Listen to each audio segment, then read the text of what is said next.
The Thunderbird is a creature of legend in indigenous North American culture. It is considered to be a supernatural being of power and strength. However, many stories have been told of encounters with a giant eagle-like bird with a massive wingspan. This creature has been allegedly sighted numerous times throughout the Midwest. Many believe that the Thunderbird is a very real being. As land-based mammals, we are predisposed to fear attacks from the sky. Hiding in plain sight, could there be a faster, larger, more powerful creature that could swoop down and abduct us at a moment's notice? We can run, we can swim, but we'll never be able to fly. Therefore, we'll always be vulnerable to attacks that come from above. I'm your Uncle Unit, and these are the Thunderbird encounters. Preyed upon. On July 25th of 1977, in a quiet corner of Lawndale, Illinois, the Lowe family were cleaning up after an outdoor barbecue. The kids were running around the yard playing as the adults gathered inside. Marlon Lowe was 10 years old at the time.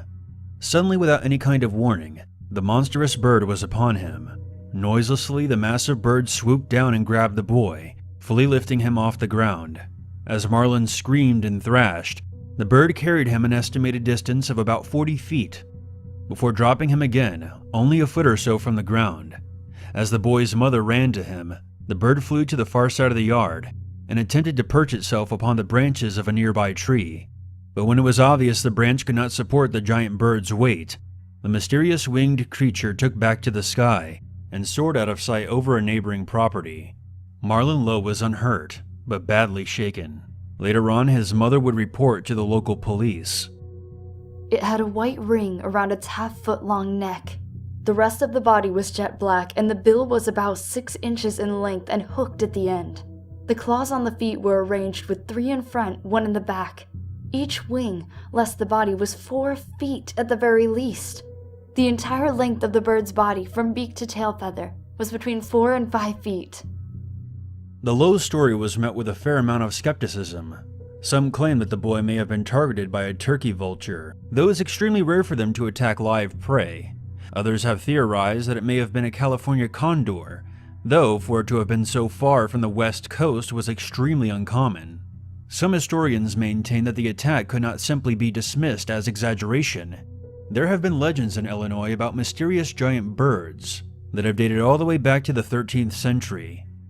The Cahokia tribe used to reside on the banks of the Mississippi River. They were known to create motifs of monstrous birds upon the cliffs around the former Cahokia heartland, serving a religious purpose, but also as a warning to strangers and potential foes who enter the Cahokia territory. They called these creatures Thunderbirds for the sound they made when they flapped their giant wings. These creatures alternated between preying on and assisting the tribe whenever they pleased. The tribes used to describe the largest of the creatures as being strong enough to carry away a fully grown man. By the 19th century, most of the cliff drawings have been destroyed due to weather or vandalism, and what few remain today are carefully maintained. The Thunderbird is also prominent in legends of other plains tribes as well, including the Lakota, who believe that the birds embody a supreme being that created all living things on Earth. For a long while, the Thunderbird accounts were seen as nothing more than a long past chapter of history, mostly forgotten and of no consequence, until the 1940s, when there was a rash of sightings of massive birds in and around Alton, Illinois, not too far from the sites of the original cliff drawings. On April 4th of 1948, an Army colonial named Walter F. Sigmund saw the creature as he was conversing with a local farmer. "I thought there was something wrong with my eyesight, but it was most definitely a bird, and not a glider or jet plane. It appeared to be flying northeast, and from the movements of the object, I figured it had to be a bird of tremendous size." Multiple sightings continued throughout the month of April of 1948. Eyewitnesses maintain that the birds were as large as a small airplane and much bigger than any eagle they had ever seen. As soon as they would appear, the birds would vanish and would not resurface until the Lowe's encounter in 1977. Credible sightings of the massive Thunderbirds have been few and far between since the Lawndale incident. Instead of profiting, the Lowe family was ostracized by their community. In June of 2012, the Lowe story received additional support when another eyewitness testimony surfaced. The man claimed that when he was a child he had been hiking in Spring Creek near Lawndale on the day prior to Marlon Lowe's attack.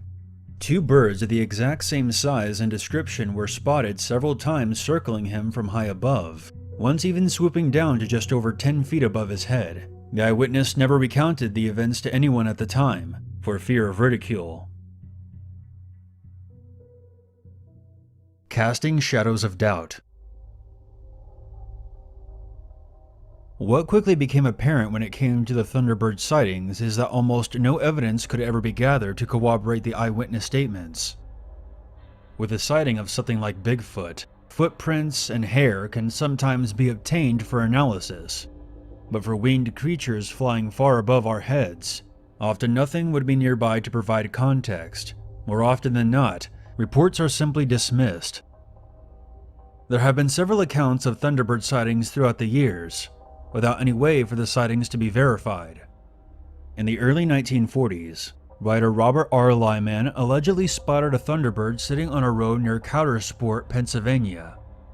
But as he approached, it soon took to the sky, spreading its 20-foot wingspan, without leaving any discernible tracks. In 1969, the wife of a Clinton County, Pennsylvania sheriff spotted an enormous bird flying over Little Pine Creek. She said its wingspan appeared to be as long as the creek was wide, nearly 75 feet. In 1970, several people spotted an enormous bird soaring toward Jersey Shore in Pennsylvania, and its wingspan was almost like an airplane. In October of 2002, a slightly more convincing account came out of Alaska, a state well known for having a large amount of wide-open empty land and oversized animals. Pilot John Bowker and the passengers he was carrying reported a bird keeping pace with his plane, and the size of the bird alarmed him so much he put out a radio call to the local police to warn them that any children wandering alone outside were not safe.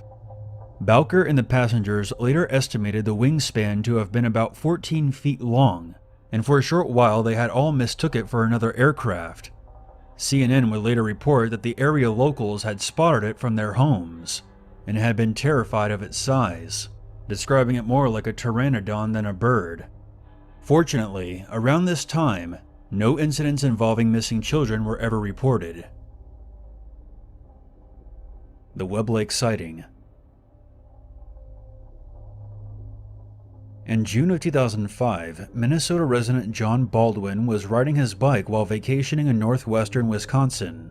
As he pedaled past a wide-open grassy field, while returning to the cabin he was renting, he slammed on his brakes as he spotted something about 50 yards away in the tall grass.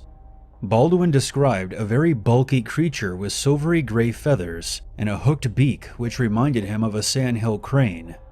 As he set down his bike and slowly approached the bird, he soon realized that it was far too big to be a crane. Standing at 6'2", Baldwin used his own height compared to the length of grass to estimate that the bird was between 7 and 8 feet tall. Baldwin began to suspect that the bird may have been an overlarge emu, a flightless Australian bird that are sometimes raised on farms in the US. But as he stealthily moved closer, the bird spread its massive wings, and that's when he realized that it definitely was not an emu. The bird effortlessly lifted itself up into the air and flew over Baldwin, following the road for a short while before it disappeared over the trees. What made Baldwin's sighting more significant than most others was that he first spotted the bird while on land and was able to judge its size using the scale of the surrounding landmarks, giving him a better sense of its actual size. He stated that the wingspan was easily 18 feet across. Baldwin was quoted saying that he wished that he had not approached it, but rather watched it from a distance. But in the moment, he was convinced that what he was seeing was a known species of bird that he was simply failing to identify. It wasn't until it took flight that the thought occurred to him that he encountered something unknown. Attack in the Woods. In March of 2018, the Boston Globe ran a story about a young boy that was ferociously attacked by a strange bird while sledding in the Middlesex Fells Reservation in Medford. A 12-year-old boy named Beckett Shanahan stumbled home in a daze, with his face bloody and swollen. He claimed to have been attacked by something in the woods. His terrified father immediately drove him to the emergency room, but didn't take his son's words about an attack seriously, speculating that it was more than likely a sledding accident. Upon arriving at the ER, the nurse agreed that it was likely some kind of accident, until the wound was thoroughly examined. 3 deep gashes across his cheek and a puncture beneath his lower lip was discovered. It also became apparent after a few tests that the boy had suffered from a concussion. After Beckett's mother arrived at the hospital, his father drove back to the woods, determined to find the spot where the attack had taken place. After following a few sledding trails, he followed his son's footprints and discovered a large crimson stain in the snow, but no tracks leading towards it. It was like he had been dropped there. Beckett was taken to the Boston Children's Hospital, where specialists agreed that the attack most likely came from a large bird. One of them theorized that the attack was likely the work of a great horned owl, but Beckett's father was not convinced. Owl attacks were not only extremely uncommon, especially in daylight, but no owl of any size would have been large enough to lift his son up off the ground and drop him so hard he had lost consciousness. Beckett eventually made a full recovery, but still does not recall what exactly happened to him that day in the woods. Watch the skies. What if the Thunderbirds from Native American legend never really disappeared over the passage of time? What if they continue to exist openly among us? What if we humans are so transfixed on the world around us on the ground, we fail to observe the majesty of these creatures as they continue to rule the skies? What if for so long they have been overlooked, misjudged, or ignored by mankind, that we have been unknowingly coexisting with them? Our ancestors once revered them, while we seem content to speculate about their credibility. However, just because you can't see them, doesn't mean they aren't there.